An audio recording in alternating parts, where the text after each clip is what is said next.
इस कार्यक्रम के प्रसारण पुण्यार्जक हैं श्री आरपी जैन, श्रीमती ममता जैन, श्री प्रशांत जैन, श्रीमती दिव्या जैन, पुत्र भरत जैन, श्रीमती सौम्या एवं पारस जैन। शुद्ध परमात्म तत्व को प्राप्त करने के लिए आलम्बन लिया जाता है। प्रत्येक संसारी प्राणी अपने अपने इच्छित वस्तु को प्राप्त करने के दृष्टि से भिन्न भिन्न वस्तुओं का अवलंबन लेता है। तो मोक्ष प्राप्त करने के लिए किसका आलम्बन लेना, प्रश्न तो है। जो संसार के लिए कारणभूत वस्तु हैं उनका आलम्बन लिया नहीं जा सकता। जो स्वाधीन सुख है उसको प्राप्त करने के लिए जिन्होंने प्राप्त किया है उनकी आराधना, उनकी उपासना, उनकी पूजा, उनकी भक्ति की जाती है। उनको छोड़ करके दुनिया में कोई वस्तु नहीं जो शुद्ध परमात्म तत्व को प्राप्त करने के लिए साधनभूत हो। इसलिए जिसका जो लक्ष्य होता है उसके अनुरूप ही वह उन वस्तुओं का जो कारण के रूप में है उसका आलम्बन लेता है। समझने के लिए छोटा सा बालक है, नवजात शिशु है, और वह किसका आलम्बन ले रहा है? पिता का नहीं, माँ का आलम्बन लेता है। उनके माध्यम से उसकी इच्छित वस्तु उसको प्राप्त हो जाती है। कोई विद्यार्थी है, विद्याध्ययन करना चाहता है, वह गुरु का आलम्बन लेता है। चाहे वह लौकिक ज्ञान हो अथवा परमार्थ संबंधी हो, गुरु का आलम्बन लिया जाता है। किसी को रोग हुआ है, उस रोग से निवृत्ति पाने के लिए औषधि लेना तो है, किंतु वैद्य का आलम्बन ले लेता है। कोई तैरना चाहता है अथवा नदी को पार करना चाहता है, तो नदी को पार करने के लिए तैरने की कला चाहिए। मान लो नहीं तैरना जानता है तो वो किसका आलम्बन लेता है? नाव का लेता है। अथवा तैरना सीखना चाहता है तो उसके लिए नाव के द्वारा तैरा नहीं जाता है, नहीं। जो स्वयं नाव में बैठ करके आप पार हो सकते हैं, किंतु नाव नहीं है और पार होना है तो भी आलम्बन लेता है। किसका लेता है आपको ज्ञात नहीं है। एक तुम्बी है और वह सूखी हुई तुम्बी, वह न स्वयं जल में डूबती है न दूसरे को डुबोती है।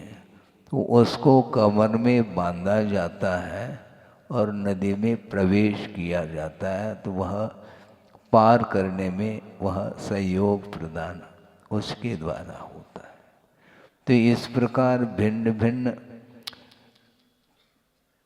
कार्य है जिसके लिए सहयोग प्रदान करने वाले भिन्न भिन्न पदार्थ हैं।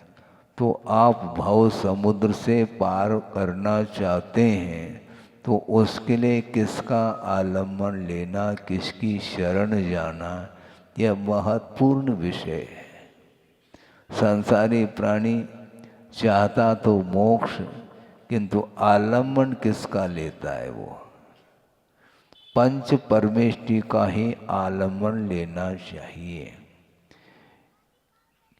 क्योंकि जो अविनश्वर सुख है उसको प्राप्त कराने में बहिरंग निमित्त के रूप में पंच परमेष्टि हैं, उनकी आराधना करो। वस्तुतः जो पदार्थ नित्य नहीं अनित्य है, तो अनित्य के शरण क्यों जाता है? नित्य हो तो उसका शरण ले लो। नित्य क्या है? मोक्ष, वह नित्य है। और संसारी प्राणी संसार में वह रह रहा है, और वह संसार कैसा है? वो अशुभ है, शरण लेने योग्य नहीं, नित्य नहीं, और वह दुखरूप है। और ठीक इससे विपरीत स्वरूप को लेकर के मोक्ष तत्व सामने आता है।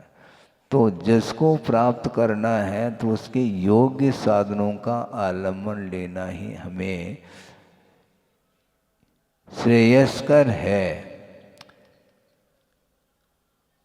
और ये ज्ञान कहाँ से प्राप्त होगा? यह ज्ञान आगम से प्राप्त होगा।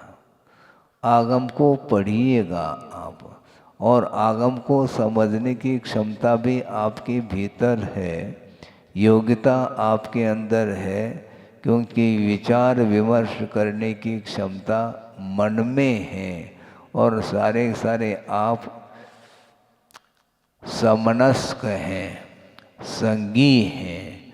तो ऐसी स्थिति में उस मन का उपयोग तो करो। और मन है क्या वस्तु? वस्तुतः वह क्षोभम ज्ञानात्मक जो परिणति है ज्ञान गुण की, वही भाव मन माना जाता है। ज्ञान को ही इन्होंने मन कहा। जिस ज्ञान में विचार विमर्श करने की क्षमता रहती है, उसी को, उस ज्ञान को ही भाव मन की संज्ञा दी है। इसलिए मनोयोग से सुनो ऐसा कहा जाता है। सुनने के लिए आपके पास दो दो कान हैं, किंतु फिर भी कहा जा रहा है मनोयोग से सुनो। आपके कान में शब्द आ रहे हैं, किंतु उपयोग यदि आपका अन्यत्र होगा तो वह कभी भी उस शब्द का अर्थ क्या है, उसका भाव भाषण संभव नहीं है। इसलिए ध्यान से सुनो ऐसा कहा जाता है। असंगी पंचेंद्रिय है जिसके पास कान है, किंतु उसका क्या मीनिंग है ये उसे ज्ञात नहीं हो सकता। वो आवाज़ तो आ रही है, किंतु उस आवाज़ के माध्यम से वह अर्थ तक पहुंच नहीं पाता, उसे ज्ञान नहीं होता। किंतु जिसके पास विचार करने की और वचनों को ग्रहण करने की क्षमता जिसके अंदर है, वही वस्तु के स्वरूप को जान सकता है। और मात्र वस्तु के स्वरूप को जानना मात्र पर्याप्त नहीं है। वस्तु के स्वरूप को जान करके जो हमारे लिए जो ग्रहण करने योग्य जो पदार्थ है, उसी को ग्रहण करना है। बाहरी वस्तु को ग्रहण नहीं करना।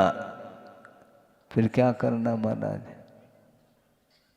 ग्रहण करने योग्य क्या है हमें बता दो आप। ये भी नहीं मालूम, जबकि मति बुद्धि आपके पास भी है। ग्रहण करने योग्य केवल आत्म तत्व है। अपने को छोड़ करके अन्य तत्व हमारे लिए ग्रहण करने योग्य नहीं है, अथवा वह प्राप्तव्य नहीं है। उस आत्म तत्व को प्राप्त करने के लिए कुछ साधन सामग्री हो सकती है, वह हमसे भिन्न हो सकती है। उसको हम साधन के रूप में ही स्वीकार करें, किंतु वह प्राप्त करने योग्य वह वस्तु नहीं है। आपको क्या प्राप्त करना? स्वास्थ्य प्राप्त करना है मान लो, तो स्वास्थ्य आपके लिए क्या साध्य है? उस साधन क्या है? औषधि है। स्वस्थ होने के बाद भी औषधि लेते हैं आप? नहीं लेते ना, क्योंकि औषधि से तो ठीक हुआ, स्वास्थ्य ठीक हुआ, बस पर्याप्त है। उसके बाद औषधि नहीं ली जाती। उसी प्रकार ये मार्ग है, जब तक मंजिल नहीं मिलेगा तब तक मार्ग का आलम्बन लिया जाता है। हमेशा के लिए मार्ग का आलम्बन लिया नहीं जा सकता। शुद्ध अवस्था जब तक प्राप्त न हो तब तक मार्ग के ऊपर हमेशा हमें चलना आवश्यक होता है। आप यहाँ से दिल्ली जाना चाहो, मान लो ट्रेन से जा रहे हैं, ठीक है, लेकिन स्टेशन पर दिल्ली उतरना पड़ेगा। नहीं, ट्रेन के माध्यम से आए हम ट्रेन नहीं छोड़ेंगे, ऐसा थोड़ी है। ट्रेन तुम्हारी है क्या? उसका तुम उसके स्वामी हो गए क्या? नहीं, वो एक साधन था, उसके माध्यम से उस दूरी को तय किया और प्रयोजन आपका था दिल्ली जाने का, जो भी प्रयोजन हो उसके लिए वह साधन उसको अपनाया है। इसी प्रकार मोक्ष मार्ग में जो साधन सामग्री है उसके माध्यम से उस शुद्ध परमात्मा तत्व को प्राप्त करने का लक्ष्य होना चाहिए। तो ये जितने भी इंद्रिय हैं, मन हैं, ये सारे सारे साधन के रूप में हैं और इसका सदुपयोग करते हैं तो वह साधन माने जाएंगे। यदि सदुपयोग नहीं करते हैं तो उसके माध्यम से कोई भी प्राप्त होने वाला नहीं। इसको समझना है। वो समझ में बात जल्दी नहीं आती, पता नहीं क्यों नहीं आती, जबकि मन आपके पास है। ये कैसे जानते हैं? भोजन करने से भूख मिट जाती है और जलपान करने से प्यास बुझ जाती है। तो इसी प्रकार रत्नत्रय के आराधना के माध्यम से मुक्ति मिलती है, बंधन से हम मुक्त होते हैं। इतना मात्र परिज्ञान होता है और इतना ज्ञान होने के उपरांत वह चल पड़ता है।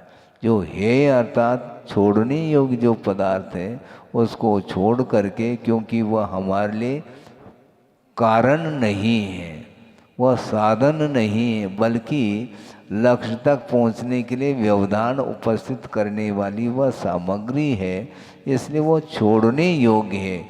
उसको छोड़ करके जो प्राप्त करने योग्य तत्व है उसको प्राप्त करने के लिए जो भी साधन आगम में लिखा है उन साधनों का आलम्बन ले लो, बस और कुछ भी मुझे नहीं चाहिए। और जल में मीन प्यासा बोल रहे हैं। अरे ये हमें बात समझ नहीं आती थी पहले, आप समझ में धीरे धीरे आने लगी। जल में रहे वो मीन और प्यासा, इसका अर्थ क्या होता है? प्यास कहीं अन्यत्र से बुझेगी क्या? उसी प्रकार आपके पास ज्ञान है और फिर भी आप सुख को ढूंढ रहे हैं। बाहर दुकान चले जाओ, वहाँ पर सुख में जो चले 5 किलो सुख चाहिए है, वो सोचोगे ये क्या हो, ये कौन सा ग्राहक आ गया है, क्या हो गया इसको, ग्वालियर ले जाओ, पागल तो नहीं हुआ ये है? 5 किलो हमें सुख चाहिए, ये क्या सुख है भैया? सुख को प्राप्त करने के लिए सामग्री मिल सकती है, भूख शांत करने के लिए भोजन सामग्री तो मिल सकती है, किंतु उसके माध्यम से सुख उत्पन्न होगा। तो ज्ञान के माध्यम से सुख उत्पन्न होगा, किंतु वह ज्ञान भी समीचीन होना चाहिए। अभी चर्चा चल रही थी महाराजों के बीच में कि वस्तुतः ज्ञान और चारित्र का मूल्य क्या है। यदि सम्यक दर्शन नहीं है तो उस ज्ञान और चारित्र का कोई भी महत्व नहीं है, क्योंकि सम्यक दर्शन के अभाव में, आस्था के अभाव में वह ज्ञान और चारित्र मोक्ष मुक्ति दिलाने में सहायक सिद्ध नहीं हो सकता। इसलिए आस्था को जागृत करने की आवश्यकता है। और किसके प्रति आस्था रखना? देव, शास्त्र और गुरु के प्रति। उसमें किसी भी प्रकार से तर्क के लिए गुंजाइश नहीं है, क्योंकि आगम, देव अथवा गुरु कभी भी आपका अहित नहीं चाहते हैं, वो हित ही चाहते हैं। इसलिए उन्होंने जो कहा उसको बिल्कुल स्वीकार करो, भले ही आपको उसका ज्ञान हो अथवा न हो, किंतु श्रद्धान करेंगे और उसके अनुरूप कदम बढ़ाएंगे तो निश्चित रूप से हमें मुक्ति मिलेगी। इसी का नाम सम्यक्त्व है और आस्था है। आस्था के साथ चलिए। नास्ता के प्रति तो आस्था है, किंतु मार्ग के प्रति आस्था होनी चाहिए। सुबह होते ब्रेकफास्ट, वो फास्ट ही है, वो ब्रेक लगता ही नहीं हो उसके लिए, प्रतिदिन उठते ही ये कार्य होता है। हाँ, फिर बाद में दुकान खुल जाती है। ये सब, ये इसके प्रति जैसे रुचि है, उसी प्रकार देव, शास्त्र, गुरु के प्रति आस्था जागृत होनी चाहिए। और ये बहुत दुर्लभ वस्तु है। बार बार कहने के लिए तो वही है। अब प्रतिदिन एक एक घंटा क्या है यहाँ पर, कहाँ से लाएं आपके लिए? और वर्तमान में जो कुछ भी क्षोभम है अल्प मात्रा में है, बहुत लंबा चौड़ा श्रुत है, श्रुत का कोई पार नहीं है, ये भी कहा जा रहा है। अंतो नत्य सुदीनम, श्रुत का अंत नहीं। और कालो थो, काल स्तोक है। और वयम च दुर्मेहा, हमारी मति, हम दुर्मेधस हैं, ऐसा कह रहे हैं आचार्य। इसलिए तन नवरी सिक्की अव्वम, उसी को सीख लेना चाहिए। जम जर मरणम खयम कुणदी, जिसके माध्यम से, जिस ज्ञान के माध्यम से जन्म जरा मृत्यु का क्षय हो, इतना ज्ञान पर्याप्त है हमें। पर आज हमें बड़े बड़े पोथी हमें समझ नहीं आता, कोई बाधा नहीं। जन्म जरा और मरण से हमें ऊपर उठना है तो उतना जान लो आप। हाँ,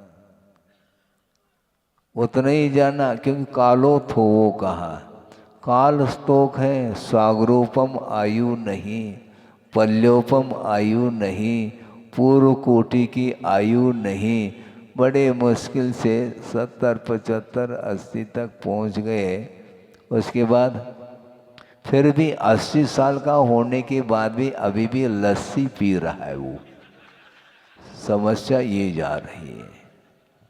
इस बार तुकबंदी करने से आपको थोड़ा सा अच्छा लगता है, क्योंकि लस्सी तो अच्छी लगती है भैया। 80 साल का हो गया अभी भी लस्सी की बात करता है? लपसी तो फिर भी ठीक है। हाँ, लपसी ठीक है, लस्सी ठीक नहीं। क्योंकि लपसी के माध्यम से वो बिल्कुल जो है ना, वो हल्का आहार होता है।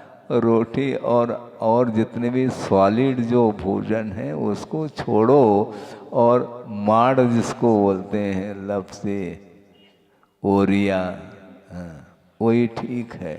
एक गांव का नाम है, आप जानते होंगे, परसोरिया।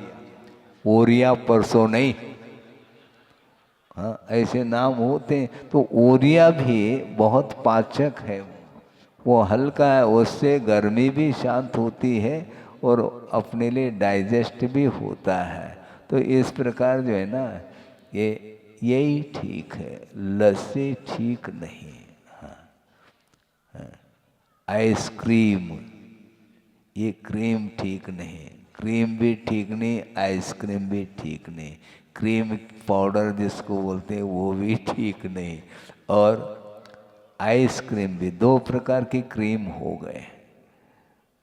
ये सारे वस्तुतः इसलिए कहा जा रहा है कि काल है नहीं, थोड़ा सा समय है और सारा समय विषयों में ही वह निकाल देता है, तो पुनः वह रात आएगी और बस आपको जाना पड़ेगा, अन्यत्र जाना आपको। कहाँ? इस धरती को छोड़कर। बड़ी विचित्र दशा है। मान लो किसी का भी परिवार में किसी की गमी हो गई, वह शांत हो गया और उसी परिवार में वह जन्म लेकर के आ सकता है। पिता का जीव है और वह उसका जो पुत्र है, उस पुत्र का वह पुत्र बन रहा है। अभी तक तो हैंडल किया था, अब वो हैंडल करेगा आप, है? जो पुत्र है, बेटा है, अब वह पिता की, उसके लिए वह पिता बन गया और पिता पुत्र बन गया। उसको ख्याल ही नहीं है, जन्म नया हो गया, उसका जन्मदिन मनाओ अब। हाँ? गमी हो गई तो कमी हो गई, तो पुनः एक जन्म लेकर के आया है, तो उसके जन्म के निमित्त से वह खुशी मना रहा है, जबकि वह पिता का ही जीव जिसका अवसान हुआ था, जिस समय आपको दुख उत्पन्न हुआ था, वही उत्पन्न हुआ है। ये सारा चक्र है, आपको दिखाई नहीं दे रहा है। कौन किसका अवसान हुआ और कहाँ पर उत्पन्न हुआ, ये कोई भी दृश्य आपको देखने को नहीं मिलता, कोई पहचान नहीं है। पुनर्जन्म इसी को बोलते हैं। जन्म जो होता है, अवसान होने के बाद जन्म होता है, और जन्म होने के उपरांत पुनः उसका अवसान होता है। ये चक्र, यह परंपरा, ये निरंतर चलती आ रही है। इसलिए जन्म, जरा और मृत्यु का क्षय जिसके माध्यम से होता है, उतना ही ज्ञान हमें पर्याप्त है, ज़्यादा ज्ञान की आवश्यकता नहीं है। प्रयोजन भूत तत्व है। आप लोग भी बोलते हैं ना, क्या बोलते हैं? आम खाना है कि पेड़ गिनना है? क्या करना है आपको? एक आम पर्याप्त है। और कितने आम लगे कि गिन करके क्या कर लोगे? एक आम खा लो, पेट भर जाएगा तुम्हारा। लेकिन यही है, जो ज्ञान है उसका सदुपयोग नहीं करता, किंतु और के चक्कर में वह सारा समय निकल जाता है। और दूसरी बात, वक्र बुद्धि वाला है, ये भी कहा है आचार्यों ने। ये सीधा स्वीकार नहीं करता, एक्सेप्ट नहीं करता, वह तर्क करता है, ऐसा क्यों, ऐसा क्यों, ये तर्क क्यों करते हो? जो कहा जा रहा है उसको स्वीकार करो, क्योंकि गुरु कभी भी अहित नहीं चाहते हैं। तो विश्वास रखो और आगे बढ़ो। नहीं महाराज, हम तो कस करके देखना चाहते हैं। हाँ कसो, आप कमर कसो। क्या कसोगे तुम? मैं कस करके देखता हूँ। प्रत्येक चीज का स्वाद लेकर के मैं श्रद्धान करूँगा। तो श्रद्धान करने की क्या आवश्यकता है? हम विश्वास कैसे करें महाराज? तो ऐसा करो, जहर पी करके विश्वास कर लेना। क्या करोगे? वो जब तक स्वाद नहीं लेंगे महाराज, हम कैसे कहेंगे कि हमारे लिए ये हानिकारक है? तो पी करके देख लो, देख नहीं पाओगे, चले जाओगे आप। विश्वास तो कर लो। इसी को बोलते हैं विश्वास। बहुत बड़ा मायना रखता है। प्रत्येक संसारी प्राणी अपने अपने क्षेत्र में अपने प्रयोजन को शुद्ध करने के लिए विश्वास तो करता है, किंतु मोक्ष मार्ग में पता नहीं क्या हो जाता है विश्वास के लिए, वो विश्वास करना नहीं चाहता। क्या पता ये और शुरू हो जाता। हमेशा धार्मिक क्षेत्र में, परमार्थ क्षेत्र में संशय उत्पन्न होता है, वह संशय ठीक नहीं। जो कहा है इदमेव, यही है, भले हमें समझ में आ जाए अथवा न आ जाए, हमें समझना नहीं, औषधि का प्रयोग करना है। डॉक्टर के सामने वो जैसा कहते हैं हाथ जोड़ करके स्वीकार करते हैं, है ना। यदि पूछेंगे डॉक्टर को, डॉक्टर साहब ये दवाई कैसे बनी, इसमें और क्या क्या मिला है, ये सब कुछ पूछेंगे तो डॉक्टर कहते हैं ऐसा कर लो, तुम MBBS कर लेना, MD कर लेना, DM कर लेना, और अपने आप ही तब तक वो शांत हो जाएगा। क्योंकि जो रोग आया है उसको दूर करना चाहो, क्या तुम मात्र ज्ञान ही प्राप्त करना चाहो? विश्वास रखो और ले विश्वास रखने के उपरांत भी जब तक उस औषधि का प्रयोग नहीं करेगा तब तक वह रोग ठीक नहीं होने वाला है। डॉक्टर के प्रति विश्वास भी रखो और लेना भी पड़ेगा, नहीं लेंगे तो फिर गए काय के लिए उनके पास है। सब अपने आप कर लो ना, तो अपने आप नहीं होता है तो श्रद्धान करो और आगे बढ़ो। इसी प्रकार मोक्ष मार्ग में भी हमें श्रद्धान करने की आवश्यकता है, बहुत ही महत्वपूर्ण वह बिंदु है। मोक्ष तक पहुंचने के लिए विश्वास की कमी नहीं होनी चाहिए। जो भगवान ने कहा वह वज्र की लकीर है, हाँ बिल्कुल, उसमें कोई भी फर्क नहीं आ सकता, पक्की बात है। ये श्रद्धान करिए आप। महाराज ये तो आपने एक प्रकार से मुंह बंद करने की बात कर दी। अच्छा ठीक है भैया, तुम मुंह खोलते रहो उससे कुछ नहीं होने वाला, क्योंकि स्वयं गणधर परमेष्टि भी श्रद्धान के बल पर चल रहे हैं। क्योंकि जो सूक्ष्म पदार्थ है उसका परिज्ञान छद्मस्त अवस्था में केवल ज्ञान होने के पूर्व में मति ज्ञान श्रुति ज्ञान के माध्यम से उस पदार्थ की जानकारी नहीं हो सकती। केवल ज्ञान के द्वारा जो वस्तु पकड़ में आने वाली है उसका परिज्ञान हम अभी वर्तमान में करना चाहते तो संभव नहीं। विश्वास करो और केवल ज्ञान प्राप्त कर लेना, फिर अपने आप ही आपको समझ में बात आएगी, हाँ ठीक कहा था आगम में और गुरु के द्वारा ठीक कहा गया था, लेकिन हमने नहीं मानी थी, बाद में माननी पड़ी, और मानने से अपने आप केवल ज्ञान प्रकट हो जाता। महाराज इतना धैर्य नहीं हमारे पास, धैर्य रखो। धैर्य नहीं रखेंगे, विवेक नहीं रखेंगे तो बहुत हानि उठानी पड़ेगी। जस्ट वेट वाली बात, मान लो भोजन में खीर परोसा है और बहुत गर्म है, अब क्या करें? एकदम ले लेंगे फिर क्या होगा? रुको थोड़ा सा और धीरे धीरे किनारे से, बीच में नहीं, किनारे से प्रारंभ करते रहो तो धीरे धीरे वह खीर ठंडी होती चली जाएगी। विवेक आवश्यक है, आचरण के लिए विवेक आवश्यक है, और श्रद्धान यदि है तभी विवेक जागृत हो सकता है।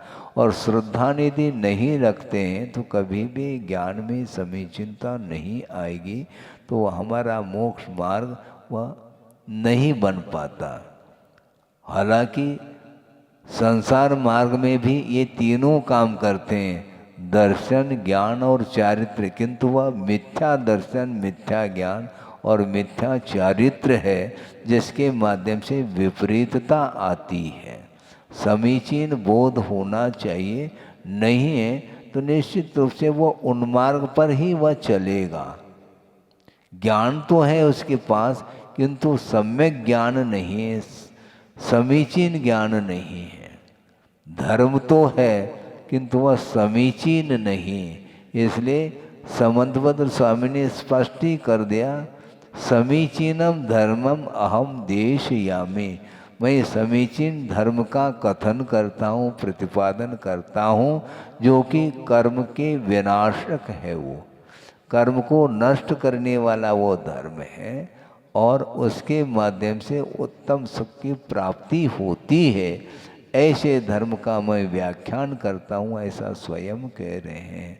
इसलिए जो आचार्यों ने अपनी परंपरा से जो भी ज्ञान प्राप्त उन्हें है उसको आगम में वो रख रहे हैं। और ये जिनवानी है, जनवानी नहीं।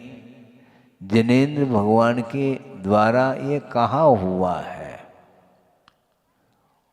और उसका यदि दुरुपयोग करोगे तो कभी भी फिर जिनवानी आपको नहीं मिलेगी।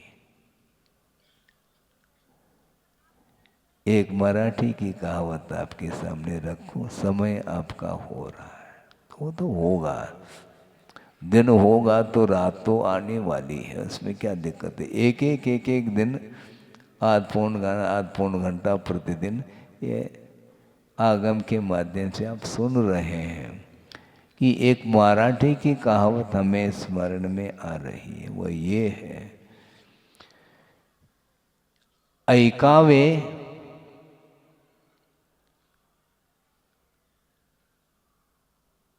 जनाचे, करावे मनाचे। आप लोग भी बोलते हैं सुननी सबकी, करनी मन की, वही वाली बात इसमें है। ऐकावे जनाचे, लोगों की बात को सुने और करावे मनाचे, मन के अनुरूप करें, ऐसी ये कहावत है।